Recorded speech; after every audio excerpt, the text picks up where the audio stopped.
राज्यों और केंद्र शासित प्रदेशों में आज मॉक ड्रिल का आयोजन होगा।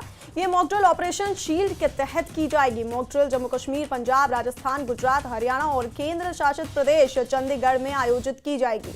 ऑपरेशन शील्ड के तहत होने वाली मॉक ड्रिल का मकसद सीमावर्ती राज्यों में आपात स्थिति से निपटने की तैयारियों की जांच करना है। इस मॉक ड्रिल में एनडीआरएफ, सिविल डिफेंस, स्थानीय पुलिस, स्वास्थ्य विभाग और अन्य आपातकालीन एजेंसियां शामिल होंगी।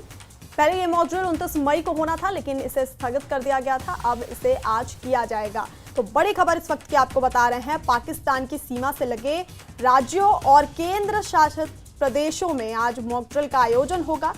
जम्मू कश्मीर, पंजाब, राजस्थान, गुजरात, हरियाणा और चंडीगढ़ में आयोजित की जाएगी ये मॉक ड्रिल। ऑपरेशन शील्ड के तहत होने वाली मॉक ड्रिल का मकसद सीमावर्ती राज्यों में आपात स्थिति से निपटने की तैयारियों की जांच करना है। इस मॉक ड्रिल में एनडीआरएफ, सिविल डिफेंस, स्थानीय पुलिस, स्वास्थ्य विभाग और अन्य आपातकालीन एजेंसियां शामिल होंगी। पहले ये मॉक ड्रिल 29 मई को होना था, लेकिन इसे स्थगित कर दिया गया था और आज मॉक ड्रिल का आयोजन होगा।